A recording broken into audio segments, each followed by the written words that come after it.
lower and lower and lower.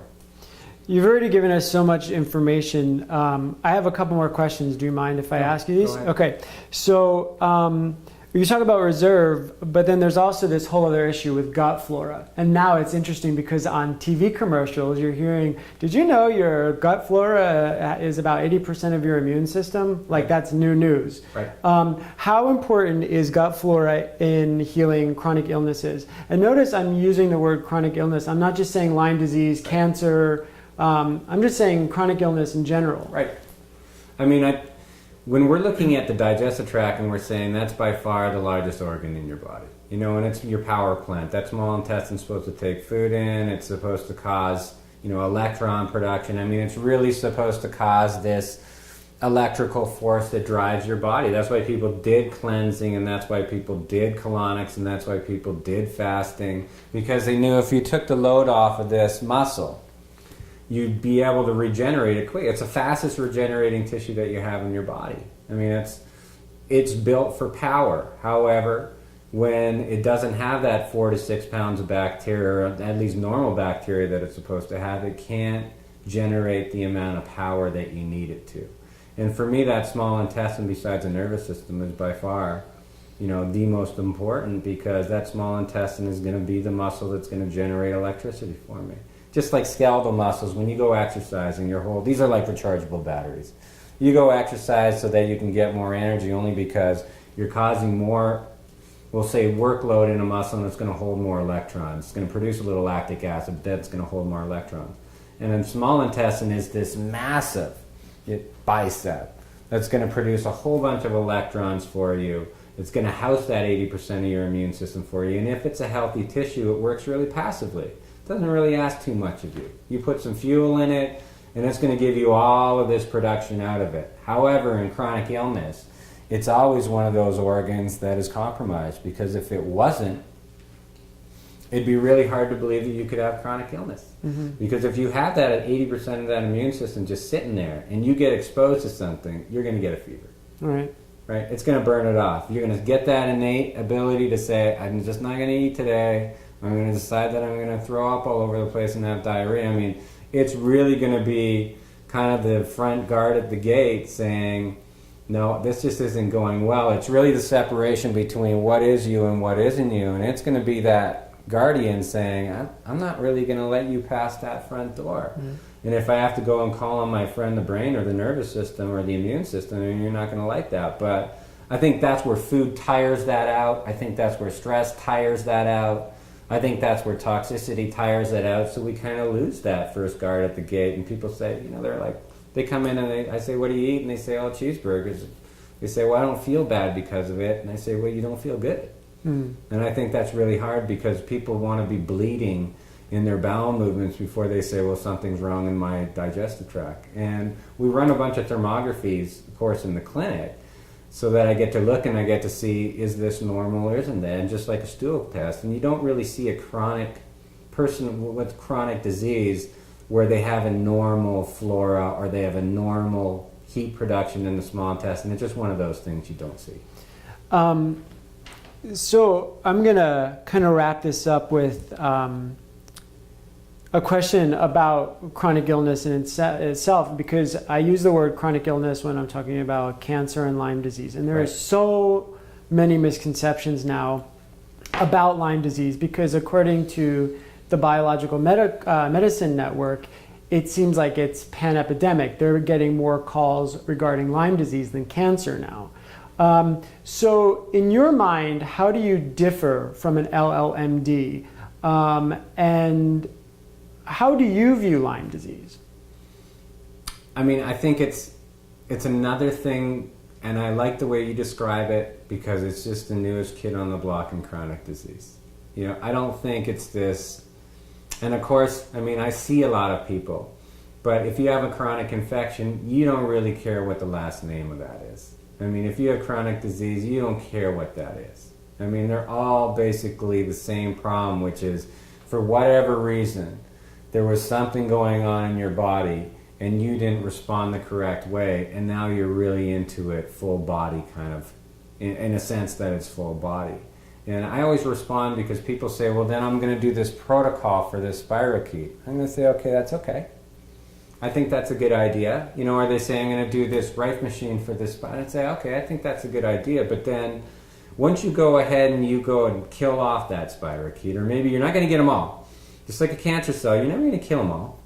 How is your body going to go ahead and recover from that? Or how are you even going to eliminate the die-off from that? Mm-hmm. And I think it's always, to me, we're getting into this fixation now where we're saying, I'm just going to kill, I'm going to kill, I'm going to kill. And you'll have those same doctors or those same people saying, well, I'd never do chemo for cancer. It's like, what do you mean you'd never do chemo for cancer? You're just saying to me that you're just going to take this cancer cell, because this is also a treatment. It's called chemotherapy. You take this cancer cell and you go ahead and you just bomb on it. And you can't just get it specific, so you got to bomb on the entire body to get at it. And then you watch your patient go like this, down, down, down, and then you look and you say, look, your counts are down. But the patient is still saying, you know what? I don't know if that was a good idea. Then they end up on my plate.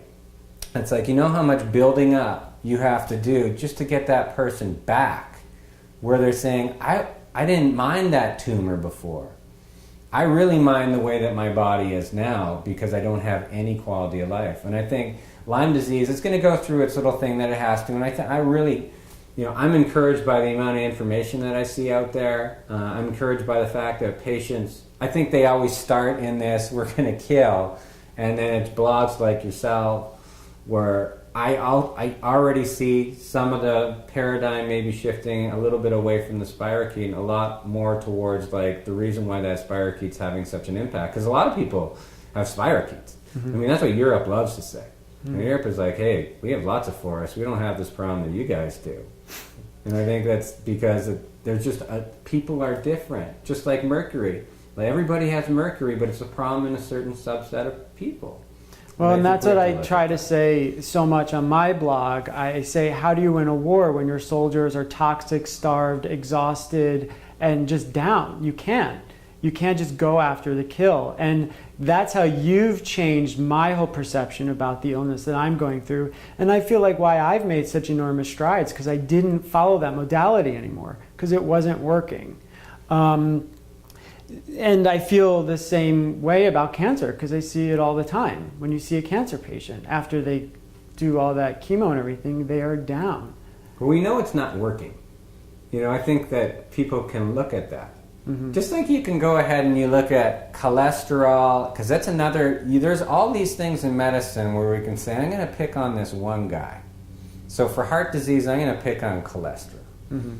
I'm going to go ahead then and I'm going to treat this one parameter. I'm going to over-treat it because it's too high now, so I want none.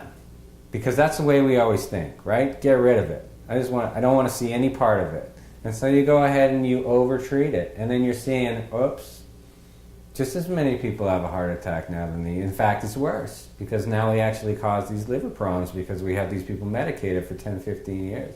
And it's hard for me to figure out in medicine when we're going to say, maybe it's not that easy. Maybe we should look at these other parts here and actually hedge our bets. Maybe we should use a little bit more intelligence because a person will do the treatment program. The person will do it. People say, well, how do you get your patients to do this? I've never had a patient with chronic disease that when you tell them what to do doesn't want to get out of chronic disease. I really don't see that being this limitation where they say, well, the patient just wants to take these massive doses of antibiotics. Like, no, you want the patient just to take the massive doses of antibiotics because you might not know how to do it any differently. But that's okay. Then that's what you have to say.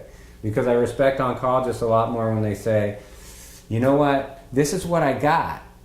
I know that it's not good for you because I can't go sign up for a preventative dose of chemotherapy. Because somebody would say to me, that's crazy.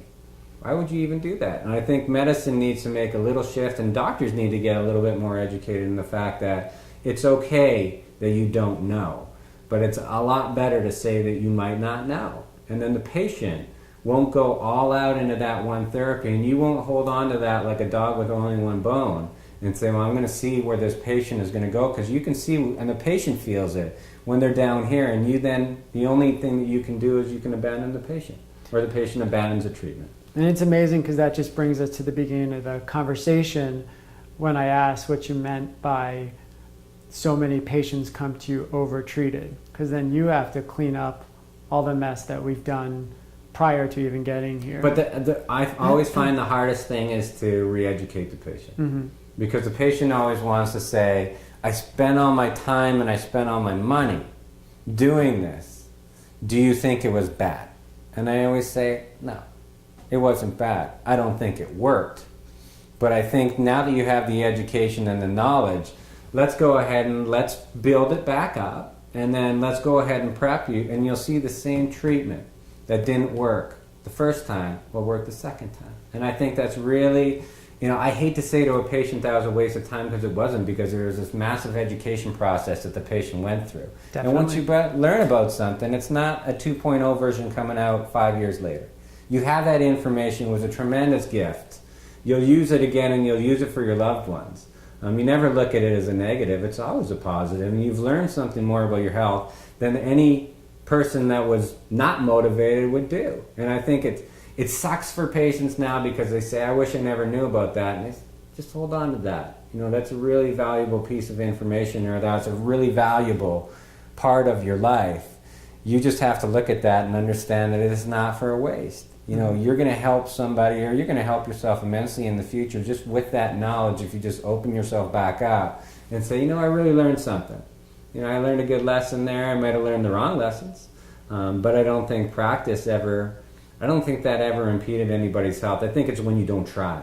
Right. I think miseducation is the worst thing for people's health, because they look at health as too much of a passive process now, and they rely on somebody.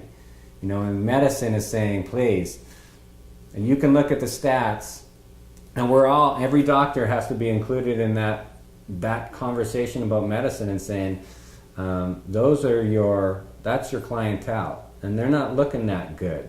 So maybe we got to go back to the drawing board as a whole and look and say, things are changing. And if we don't change with the way things are changing, then we're just going to have a sicker and sicker clientele. And I just don't see that happening again in any other industry, where somebody's going to look and say, wow, we're losing customers here. So let's go ahead and see how many customers we can lose, and see how pissed off we can get. It's like, no, you're supposed to change. Every industry is supposed to change. Technology changes, food changes. Everything will always change, because the public will demand it.